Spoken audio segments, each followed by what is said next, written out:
I have to go to the restroom. I knew it's going to be an issue. Good call. Before the podcast started recording, I said I need to go that. You go ahead. Okay. Talk about Sun and Moon. All right. The exclusive scoop into June's CoroCoro. Maybe your speculation for it. I'll be back in a moment. Okay. And we're going to talk about, along with this, any reflections that we've had on the Pokemon announcement since it was announced. I'll be back. Okay. What do you think about how they do, like, PlayStation, PS, I Love You, XO? Like, they go check their mail when they're doing right. They're fun. Yeah. Well, in the June issue of CoroCoro magazine coming up, it has been revealed that we're going to get some more Pokemon Sun and Moon details. It says that the issue includes an exclusive scoop on Pokemon Sun and Moon, and it went on to dub itself Pokemon's main source for news.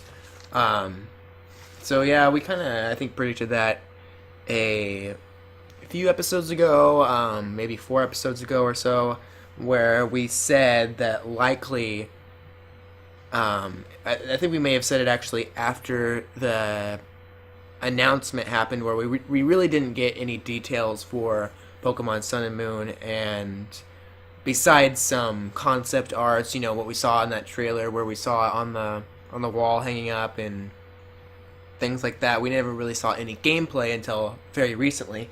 And I think we made the prediction that CoroCoro magazine, like always, we usually get our Pokemon information from them, saying they're the main source for Pokemon news. It's very true. Not very surprising. Hopefully, they in that alternate Japanese trailer, I think it was in that trailer, or it may have been there was a new trailer actually released by another Japanese publication that had a slight variation on the trailer that we saw on May the 10th, I think it was, or 11th when they released that. There was a new Pokemon that was spotted in this new trailer, and we didn't really get to see much of it, but we got to see the back of it, and maybe it looks like a dog deer sort of hybrid thing, like a Stantler pre-evolution, or some people were predicting they think it's going to be the standard sort of Poochyena Rattata sort of Pokemon, Pidgey, sort of, you know, like an early game Pokemon. It most likely will be, but we don't have too much. We're hoping maybe in this CoroCoro issue they might, since that already leaked, give us the information about this Pokemon. And so yeah, we'll have to find out what that is. And it looks like Kaz is returning. I'm back. I'm coming. I feel sick to my stomach because of that hot pepper. And you, for some reason, think it's a smart idea to just take more and more and more. Yeah. Oh my gosh. I feel like shaky. Yeah. I am not on my game after that hot pepper. Me neither. We're both.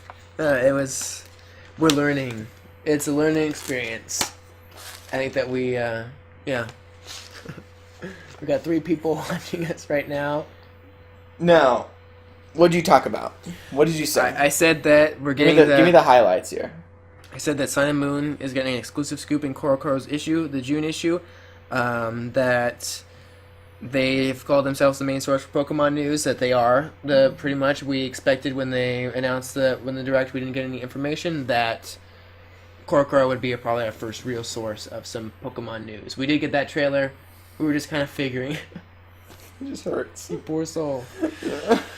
That they would be giving us a lot of our information. Yes, we got a new another publication released a trailer that was slightly different to the ones we got on the May 10th or 11th date, and it showed a new Pokemon. And so I described that the Pokemon looks kind of almost dog deer like. Some were speculating that it might be a like the Rattata, Poochyena of this beginning area. Looks like somebody has the Pokemon as a pet.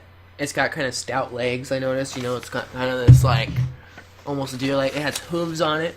Okay. And it's got kind of this flippy tail. One thing I wanted to say while we're talking about Pokemon, before we move on. We had our Reacts video up earlier this week. Right. I'm coming around on Litten. Coming around on Litten? I'm liking Litten a lot. Yes. Did you send me a message that you said that you were considering Making switching? Litten my main. Because we did discuss Rowlet. I'm Team Rowlet. You're Team Poplio. I was Team Poplio prior to seeing the Pokemon, and then when I saw the Pokemon, I was like, you know what, Rowlet's pretty cool. I like Rowlet. Yeah. Litten did not catch my fancy at all, and I will stick by the initial Koppai statement that I tweeted out, that I think Litten, at first glance, looks pretty boring. Yeah. I will say that, and I will admit that, and I will stick with my guns, but I think the description of Litten and the potential for Litten is really cool. The idea of this flammable cat with the oils and the furs and we saw like some concept art, fan art for what the evolutions could be. Looked really cool, looked really awesome, and I'm coming around on it. And the more we keep saying Lit's lit, like, or Litten's lit, you know, or it's lit like Litten, I think it's kind of cool. You know, like modern 21st century, you know, like I like it a lot, and just Poplio, I can imagine maybe being like more goofy and stuff, which I don't know. I'm liking Litten a lot. I just want to say that as a quick disclaimer. Other impressions: we found out the name of the Hawaiian oak. He's like Hula, right? Holla. Hala. Brawlhalla. Yeah. Shout out to Gray. So we got that exclusive scoop. I'm gonna keep calling him Hawaiian oak. Hawaiian oak, yes. Hawaiian oak. It sounds catchy. It's awesome. Any other thing that you didn't share? Because you don't need to repeat yourself if you've already shared it.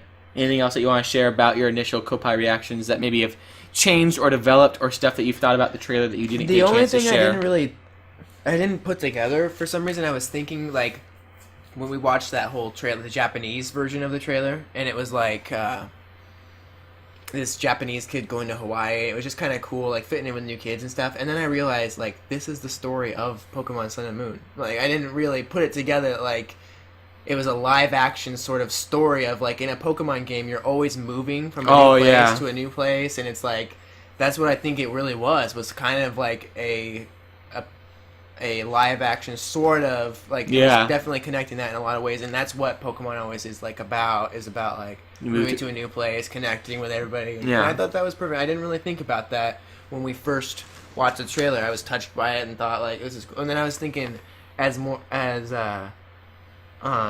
I was listening to, like, NBC or something, they were talking about it, and I was just thinking about it longer, like, like, I didn't realize that that's actually, like, the plot to Pokemon. Like, that's the plot to the game, and it was just in that Japanese trailer, which was really cool. And Yeah.